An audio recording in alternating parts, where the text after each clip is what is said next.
Hello guys, আজকে mini ব্লগে তোমাদের সবাইকে স্বাগতম। আমি আজকে আমার কাজের বিষয়ে তোমাদের কিছু দেখাবো। তো দেখো, আজকে দেয়ালটা রং করা ছিল, সেই জন্য দেয়ালের গায়ে কিছু কাটিং লাগাতে হবে, কাটিং পিস লাগাতে হবে। তোমাদের সবাইকে জানাই আছে, কাটিং পিস না লাগালে রঙের ওপরে আঠাটা মানে পেস্টটা ধরবে না, সেই জন্য আমি কেটে নিচ্ছি।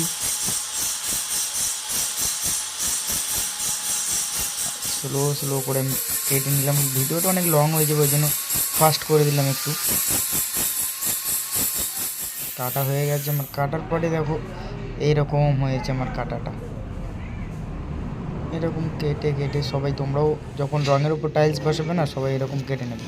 তারপর আমার মিস্ত্রি দেখো কীভাবে টাইলসটা লাগাচ্ছে, সাইড কাটিং। আমরা আগের দিন গিয়েই দোকানটা পুরো কমপ্লিট করে রেখেছিলাম, পরের দিন টাইলসটা লাগালাম, সাইড কাটিংটা লাগিয়ে পুরো দোকানটা ফিনিশিং দিয়ে এলাম। দেখো কীরকম দেখাচ্ছে।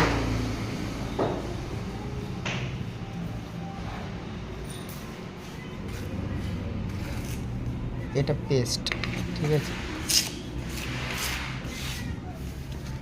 এটা পেস্ট। মিস্ত্রি ওই গ্যাপ ছেড়ে গেছে ওপরে, সেই গ্যাপগুলো মারছিলাম আমি।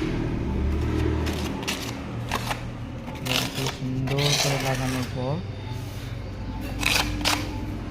সুন্দর করে লাগানো হয়ে গেলে আবার জল দিয়ে মুছে নেবে, ঠিক আছে। এটা করার পর আমার কাজটা শেষ হয়ে গেল। তো আজকে এই পর্যন্তই, দেখা হচ্ছে পরের ভিডিওতে। সবাই ভালো থাকবে, সুস্থ থাকবে, সাবস্ক্রাইব।